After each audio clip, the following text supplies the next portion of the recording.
हाँ, तो स्टूडेंट्स, आशा है कि आप सभी स्वस्थ होंगे।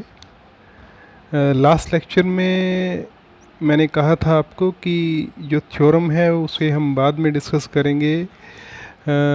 आज इस लेक्चर में हम उसी थ्योरम को डिस्कस करने जा रहे हैं। उससे पहले एक हमारी डेफिनेशन है यूनिमॉडुलर की कि कोई स्क्वायर मैट्रिक्स जिसके एलिमेंट्स इंटीजर्स हो, यूनिमॉडुलर कब होगी? जब उसका डिटरमिनेंट हमारा प्लस माइनस वन होगा। ठीक है जी।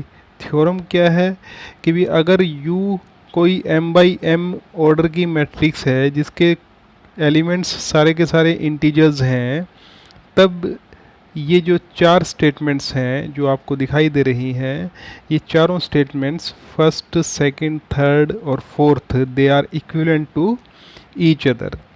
पहली स्टेटमेंट है U यूनिमॉडुलर, दूसरी है कि U का इन्वर्स एग्जिस्ट करेगा और उसके एलिमेंट्स भी कैसे होंगे? इंटीजर होंगे। तीसरी स्टेटमेंट है कि U को हम एलिमेंट्री रो मैट्रिसेस के प्रोडक्ट के रूप में एक्सप्रेस कर सकते हैं। यहाँ RG से लेके R1 तक जो मैट्रिसेस हैं, ये सारी की सारी क्या हैं? They are elementary row matrices. ठीक। और जो फोर्थ वन है वो क्या है कि U को हम एक्सप्रेस कर सकते हैं कैसे? एलिमेंट्री कॉलम मैट्रिसेस के प्रोडक्ट के रूप में। तो ये जो चारों स्टेटमेंट्स हैं, they are equivalent to each other. तो सबसे पहले हम क्या करते हैं कि पहली स्टेटमेंट ले लेते हैं और सेकंड को प्रूव करेंगे। कि हम मान लेते हैं कि U यूनिमॉडुलर है और हम प्रूव ये करेंगे कि U का जो इन्वर्स है वो भी एग्जिस्ट करेगा और उसके जो एलिमेंट्स होंगे वो भी क्या होंगे? इंटीजर्स होंगे। ठीक है ना? और यही हमें प्रूव करना है सेकंड में। हाँ, उसका इन्वर्स एग्जिस्ट करेगा और उसके इंटीग्रल एलिमेंट्स होंगे। चलो ठीक है। देखो, डेफिनेशन एडजॉइंट मैट्रिक्स की क्या कहती है कि जो एडजॉइंट होगा U का, उसके भी एलिमेंट्स इंटीजर्स होंगे अगर U के एलिमेंट्स इंटीजर हैं। ठीक। हमें पता है कि U इन्वर्स इसके इक्वल है ना? और determinant of U plus minus one होने की वजह से U इन्वर्स हमारा plus minus adjoint of U आ जाता है। ठीक। क्योंकि U यूनिमॉडुलर है ना, इसलिए एडजॉइंट डिटरमिनेंट इसका क्या होगा? प्लस माइनस वन होगा। तो यहाँ से पता चलता है कि U इन्वर्स के जो एलिमेंट्स होंगे वो कैसे होंगे? इंटीग्रल एलिमेंट्स होंगे सारे के सारे। क्यों होंगे? क्योंकि एडजॉइंट ऑफ U के एलिमेंट्स कैसे हैं? इंटीग्रल हैं, है ना? तो ये तो हमने प्रूव कर दिया कि U इन्वर्स एग्जिस्ट भी करेगा और उसके एलिमेंट्स भी क्या होंगे? इंटीजर होंगे। ठीक। अब सेकंड को हम लेंगे और फर्स्ट को प्रूव करेंगे। U इन्वर्स अगर एग्जिस्ट करता है तो U इंटू यू इन्वर्स हमारा आपको पता ही है किसके इक्वल है? आइडेंटिटी के है। और अगर डिटर्मिनेंट ले लें दोनों तरफ तो हम ये लिख सकते हैं कि डिटर्मिनेंट ऑफ यू इन्वर्स किसके इक्वल होगा? वन के इक्वल होगा, क्योंकि डिटर्मिनेंट ऑफ आइडेंटिटी आपको पता ही है कि वन के इक्वल है। और यहाँ रिजल्ट वो भी यूज़ किया है कि डिटर्मिनेंट ऑफ AB, दो मैट्रिसेस हैं हमारे पास A और B जिनका प्रोडक्ट डिफाइंड है, तब डिटर्मिनेंट ऑफ AB किसके इक्वल होता है? Determinant of A into determinant of B। ठीक है ना? तो अब यहाँ से हमें क्या मिला? जब determinant of U inverse one upon determinant of U, इसको हमने स्टार नाम दे दिया। ठीक है जी। अब जो U है, U is given to have integral elements, उसके एलिमेंट्स इंटीग्रल हैं।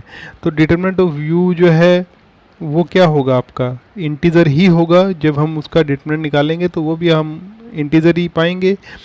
और डिटर्मिनेंट ऑफ U इन्वर्स जो है वो भी हमें क्या दे रखा है? इंटीजर दे रखा है, क्योंकि U इन्वर्स के जो एलिमेंट्स हैं दे आर इंटीग्रल एलिमेंट्स। ठीक है ना?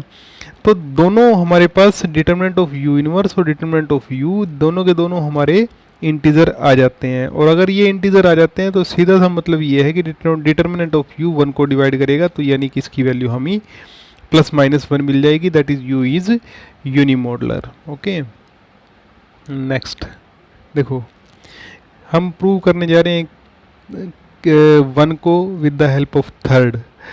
Third implies first. थर्ड का मतलब क्या है कि भाई अगर कोई मैट्रिक्स जिसको हम product of elementary row matrices के रूप में लिख सकें, तब वो जो मैट्रिक्स होगी वो यूनिमॉडुलर होगी, है ना। तो ये हमें प्रूव करना है। तो देखो, हम जानते हैं कि हर एक एलिमेंट्री रो मैट्रिक्स जो है वो यूनिमॉडुलर होती है, ठीक। Product of two unimodular matrices is again a unimodular matrix. दो यूनिमॉडुलर मैट्रिसेस का प्रोडक्ट भी यूनिमॉडुलर होता है। तो चाहे दो हो, चाहे तीन हो, चाहे 10 हो, चाहे कितने भी हों, सबका प्रोडक्ट अगर वो यूनिमॉडुलर हैं तो सबका प्रोडक्ट भी क्या होगा, यूनिमॉडुलर होगा, ठीक है ना। तो इसका मतलब क्या है कि भाई ये गिवन है हमें u is equal to R G minus one, और आर जी से लेके आर वन तक they are elementary row matrices, और ये सारी यूनिमॉडुलर हैं, इनका प्रोडक्ट भी यूनिमॉडुलर होगा, तो इसलिए u भी क्या होगा, यूनिमॉडुलर होगा। अभी एक बात हम थोड़ा यहाँ डिस्कस कर लें कि एलिमेंट्री रो मैट्रिक्स है क्या। थोड़ा सा इसको मैं आपको समझाने की अगर कोशिश करूँ तो आप मान लो हमारे पास ना कोई ए मैट्रिक्स है जिसका ऑर्डर हमारा m/n है, ठीक। जब इस मैट्रिक्स के ऊपर हमने कोई ऑपरेशन लगाई, रो ऑपरेशन लगाई हमने, ओके, तो जब हमने रो ऑपरेशन इस मैट्रिक्स के ऊपर लगाई तो हमें सपोज एक मैट्रिक्स मिल जाती है, उसको मैंने A' नाम दे दिया, ठीक। अब जो यही ऑपरेशन अगर मैं आइडेंटिटी मैट्रिक्स के ऊपर लगाऊं, ठीक, जिसका ऑर्डर कितना है, m/m है, अगर मैं आइडेंटिटी मैट्रिक्स के ऊपर यही ऑपरेशन लगाऊं जो ऑपरेशन मैंने ऊपर लगाई थी, तो सपोज मुझे जो मैट्रिक्स मिलती है वो मुझे मिल जाती है, उसको मैंने नाम दे दिया I' नाम दे दिया, उसको मैं R भी नाम दे देता, उससे कुछ फ़र्क नहीं पड़ता था, सपोज मैंने उसको I' नाम दे दिया, ठीक है ना। तो यहाँ अब मैं तो एक बार दोबारा रिपीट कर रहा हूँ कि भाई A एक m/n ऑर्डर की मैट्रिक्स है जिसके ऊपर हमने कोई ऑपरेशन लगाया, रो ऑपरेशन, तो हमें A' मिला। उसी रो ऑपरेशन को अगर मैं आइडेंटिटी मैट्रिक्स के ऊपर लगा दूं जिसका ऑर्डर m/m है और मुझे सपोज I' मैट्रिक्स मिल जाती है, तब अगर मैं I' को A से मल्टीप्लाई कर दूं तो जो मुझे मैट्रिक्स मिलेगी वो मुझे मैट्रिक्स मिलेगी A' मिलेगी, ठीक है ना। वो मुझे I' को अगर मैं A से मल्टीप्लाई करता हूं तो मुझे A' मैट्रिक्स मिल जाएगी, ठीक। तो यहाँ जो ये I' है, this is elementary row matrix, ठीक है ना। ये जो I' आपको दिखाई दे रहा है, this is elementary row matrix, ठीक। इसको हम यानी कि I' को हम अगर R नाम दे देते सपोज, उससे क्या फ़र्क पड़ता है, R दे दो चाहे I' दे दो, मतलब R दे देते, R into A is equal to A' where R be the elementary row matrix. कई बार क्या होता है कि हमें कई कई ऑपरेशन लगानी पड़ती हैं, तो जब हमें कई कई लगानी पड़ती हैं तो सपोज एक आपकी R1 है या आपकी R2 है, इस तरह से वो सारी की सारी they are elementary row matrix, ठीक। तो जो एलिमेंट्री रो मैट्रिक्स है वो यूनिमॉडुलर होगी क्योंकि वो आइडेंटिटी मैट्रिक्स के ऊपर ऑपरेशन लगा करके हमें मिली है, ठीक है ना। उसके एलिमेंट्स भी इंटीग्रल होंगे और उसका जो डिटर्मिनेंट है वो भी हमें 1 के बराबर मिलेगा, ठीक। तो इसको तो ज़्यादा हमें प्रूव इसमें करने की ज़रूरत नहीं। मेन जो है अब नेक्स्ट, फर्स्ट इम्प्लाइज थर्ड। हमने मान लिया कि U यूनिमॉडुलर है, हम ये प्रूव करेंगे कि U can be written as the product of elementary row matrices, okay. We first show that if A is m/n order matrix. मान लो आप ना एक काम करो, A को एक m/n ऑर्डर मैट्रिक्स हमने ले ली जिसके एलिमेंट्स आपके इंटीजर्स हैं, तब आप एलिमेंट्री रो मैट्रिसेस निकाल सकते हो ताकि आप लिख सको कि A is equal to R1 R2 R3 RG-1 RG and T, where T is an upper triangular matrix of order m/n with integral elements। आप इसको इस तरह से लिख सकते हो, ठीक है ना। यहाँ पे एक ख़ास बात यह है कि हम जो ऑपरेशंस अप्लाई करेंगे वो ये ऑपरेशंस होंगी 3 पहली ऑपरेशन R1 वो जब हम किसी इक्वेशन के अंदर दूसरी इक्वेशन का मल्टीपल ऐड कर देते हैं, मतलब किसी रो को जब हम चेंज करते हैं दूसरी रो के हिसाब से, वो R1 है।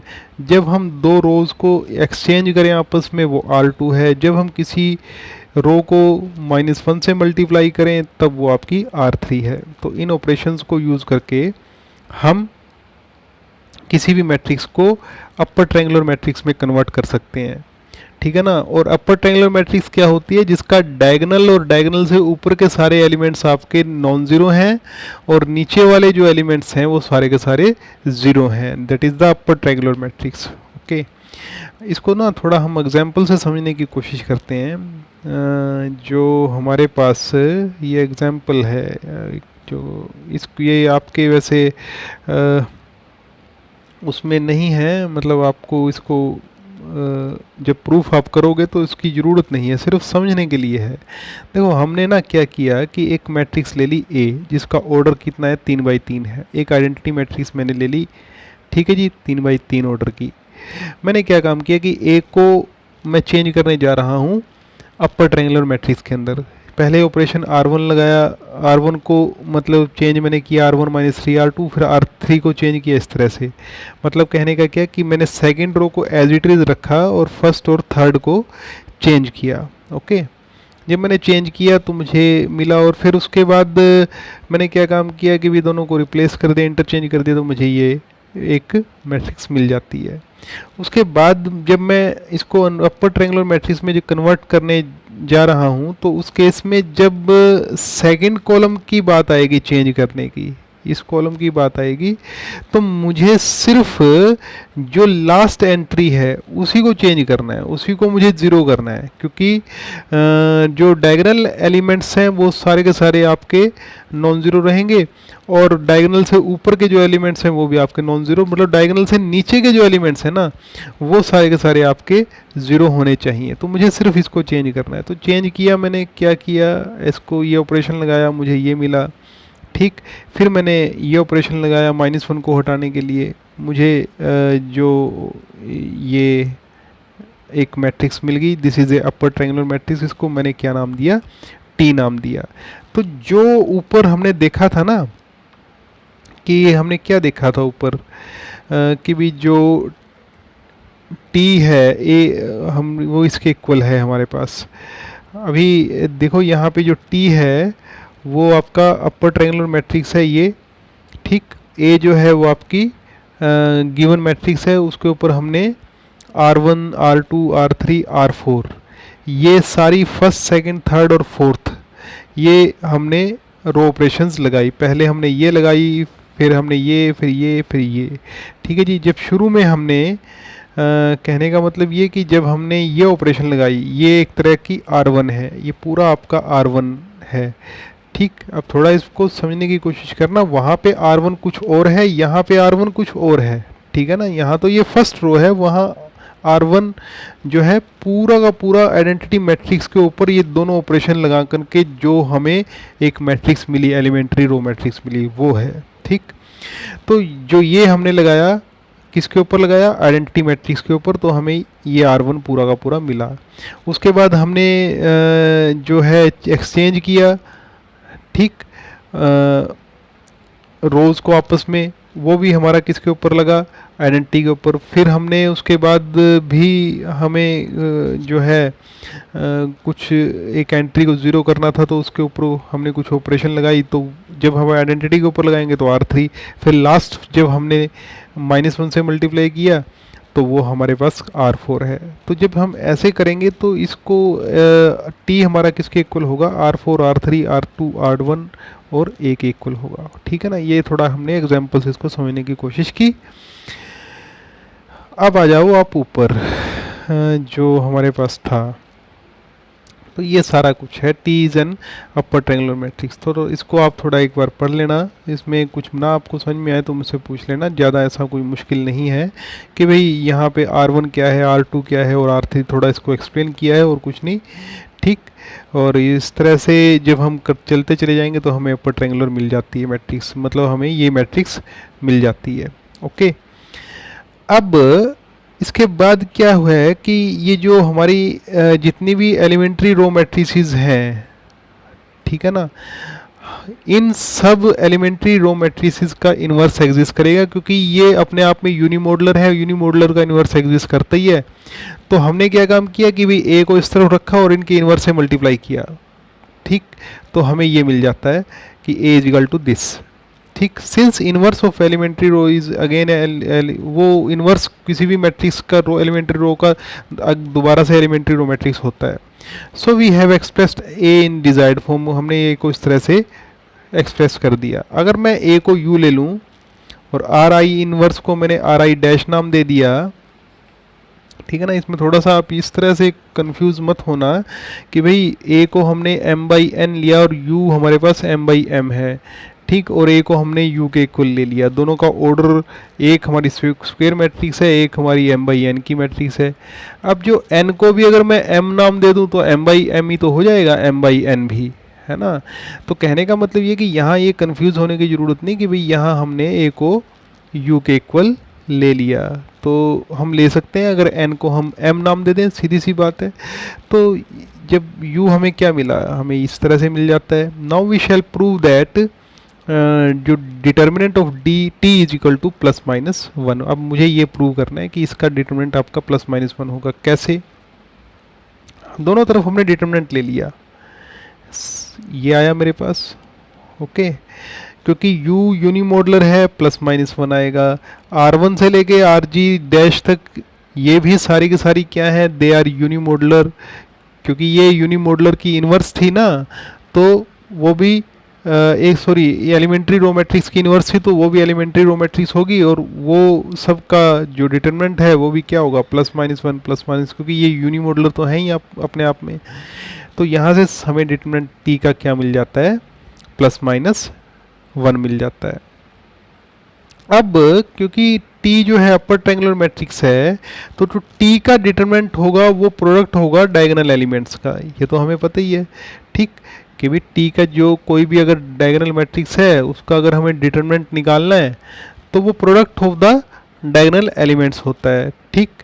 तो यहाँ से each diagonal element must be one, हर एक डायगोनल एलिमेंट को क्या होना पड़ेगा, वन होना पड़ेगा। Diagonal elements are non negative integers, जो डायगोनल एलिमेंट्स हैं वो नॉन नेगेटिव, क्योंकि हमने वो माइनस वन से मल्टीप्लाई कर दिया था ना कि उनको वन बनाने के लिए, डायगोनल एलिमेंट्स को वन पॉजिटिव बनाने के लिए।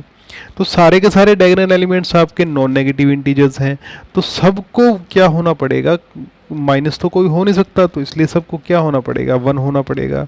तो अगर सारे के सारे वन है तो to clear all the entries above the diagonal leaving us with identity matrix, ठीक है ना। ये खास बात है कि भाई अगर जो भी डायगोनल एलिमेंट्स अगर हमारे सारे के सारे वन हैं तो हम एक आइडेंटिटी मैट्रिक्स पे आ सकते हैं सभी एलिमेंट्स को ज़ीरो करके जो कि डायगोनल के ऊपर हैं, ठीक, ऑपरेशन लगा करके।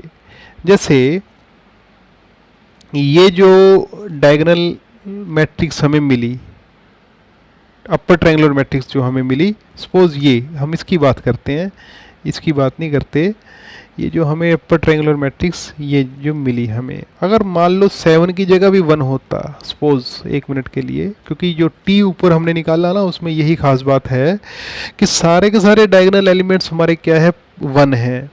अगर ये भी 1 होता तो हम 2 को भी ज़ीरो कर सकते थे ऑपरेशन लगा करके, -1 को भी ज़ीरो और 7 को भी ज़ीरो कर सकते थे ऑपरेशन लगा करके। तो हम उसको एक आइडेंटिटी मैट्रिक्स पे लेकर के आ सकते थे ऑपरेशंस लगा करके, रो ऑपरेशंस लगा करके, ठीक है ना।